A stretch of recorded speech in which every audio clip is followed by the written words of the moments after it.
From the Roswell incident to the murder of JonBenet Ramsey, the USA has provided us with an infinite source of bizarre mysteries. Leave a comment below and let us know what American mysteries you'd like us to cover next. Here are 5 of the strangest unsolved American mysteries. Number 5. April 9th, 1996. 2 fishermen set off for work, expecting to be a day like any other. The 2 fishermen chose the Greenwood Bayou, located in Mobile County, Alabama, for their fishing spot that day. They perhaps now wish that they hadn't.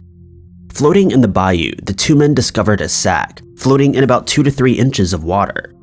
Inside the sack was a body of a fully clothed male, between the age of 40 and 65. His remains were in a state of decomposition and putrefaction, and the post-mortem interval was never determined. He was dressed in Hanes size 30 briefs, a Rustler 29-inch waist, 32-inch leg blue denim jeans, and a Carriage Street short-sleeved t-shirt. The Mobile Police Department arrived at the scene. There was no ID with the body or in his clothing, so he was taken back to the coroner's office for further investigation. The coroner found that the cause of death was strangulation with a rope or a string, as he had ligature marks around his neck. He also had blunt force trauma to the head. Sadly, the Mobile County John Doe has received little to no media attention, with the only articles existing about him being by the Doe Network and Name Us. It's incredibly sad to think that this man has laid unidentified for 24 years and nobody is looking for him. Here's what we do know. He's described as being 5'9" to 5'10" and between 103 to 120 pounds. He's of an undetermined race. He has long, light brown hair with a graying beard, and his eye color is listed as undetermined. The most important details about our Doe are as follows. He has an 8.5-inch scar on his lower back. This is the result of him having 2 metal rods implanted into his back around the 1960s. The rod on the left is 7.25 inches and the rod on the right is 6 3/4. For 24 years, the discovery of this John Doe has haunted the fishermen and the Mobile County Police Department. If you have any information as to his identity, you're urged to come forward. Sadly, due to the level of decomposition, there are no fingerprints, but DNA is available. If you have any information, you're asked to contact the Mobile Police Department at 251-208-1700. Number 4. They say everything is bigger in Texas.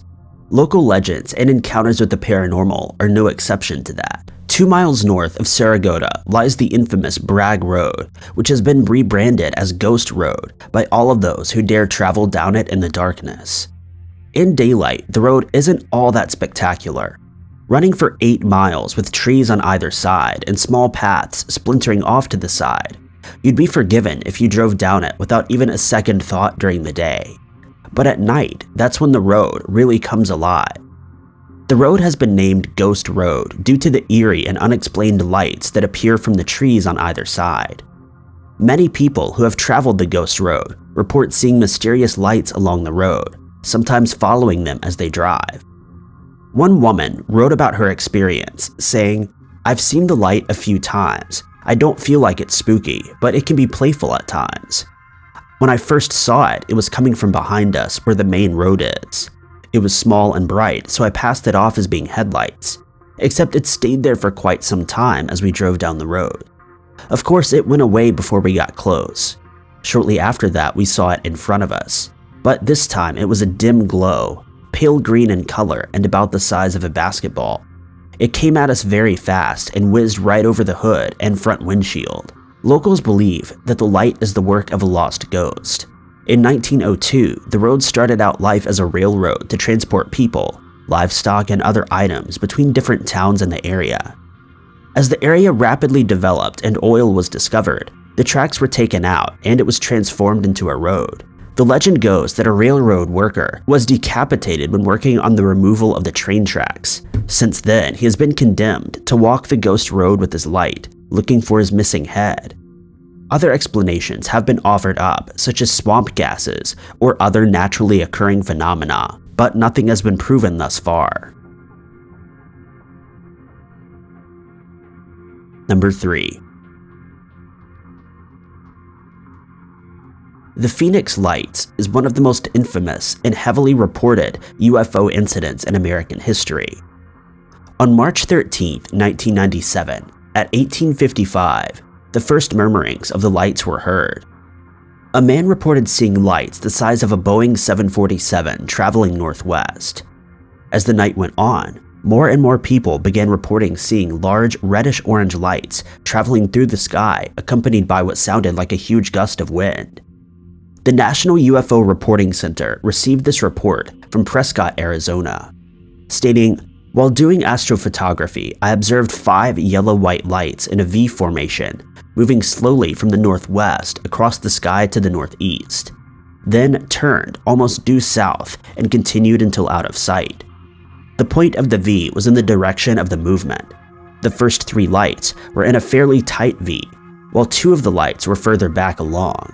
During the northwest-northeast transition, one of the lights moved up and joined the 3 and then dropped back again." March of 1997 wouldn't be the last time that the lights were spotted. In 2007 and 2008, they were spotted again over Phoenix, reigniting fears that whatever had visited them in '97 was back again. Locals immediately began speculating that they'd been visited by aliens and that something must be going on at local airports or military bases.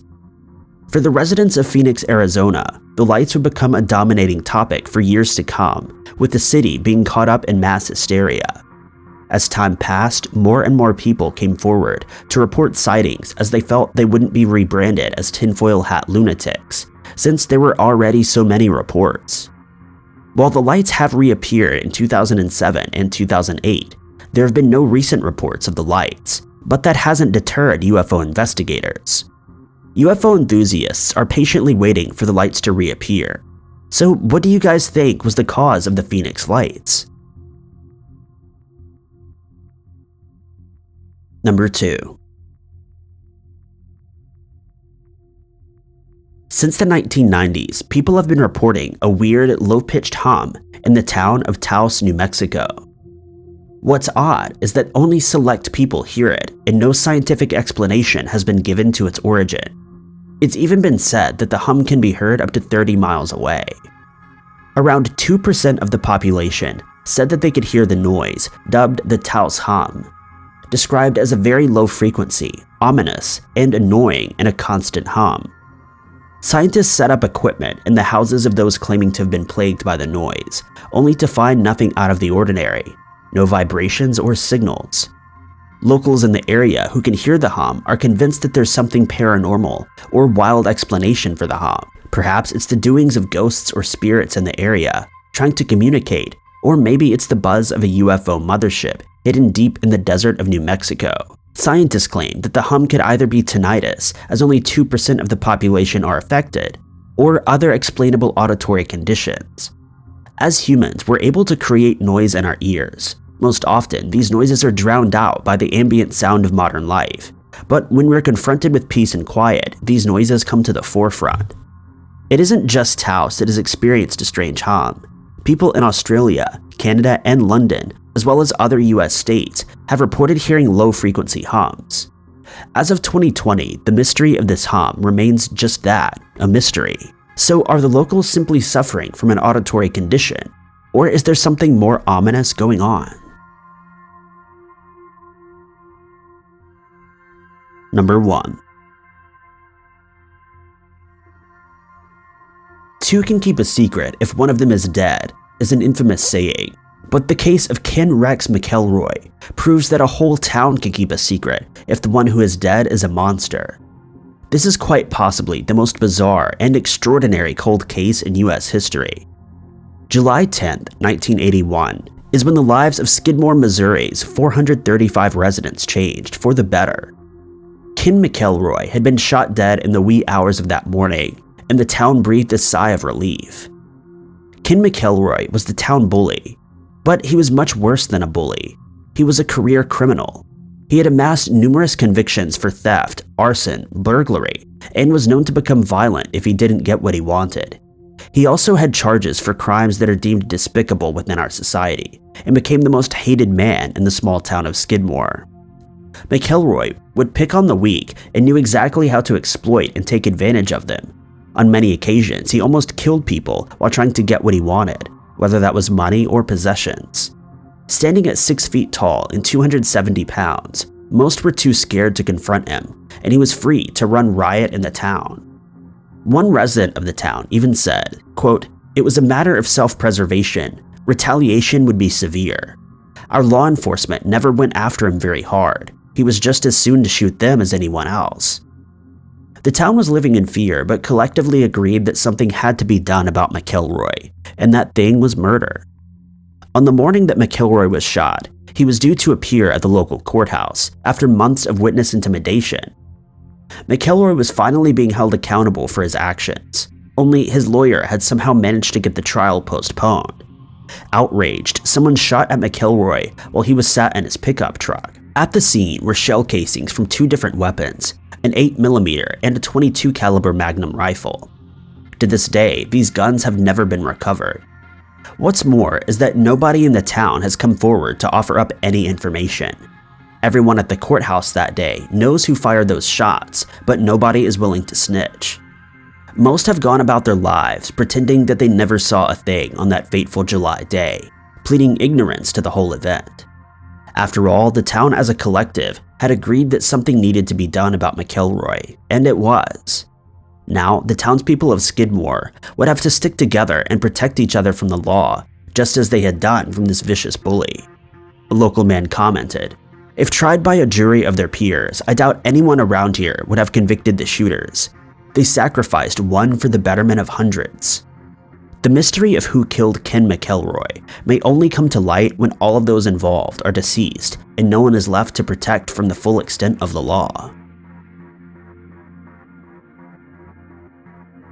Thank you guys so much for watching. If you like this video, be sure to click that like button. Also, don't forget to subscribe and click that notification bell to keep up to date with all of our future uploads. But I've been Ty Knotts, and I'll catch you guys in the next video.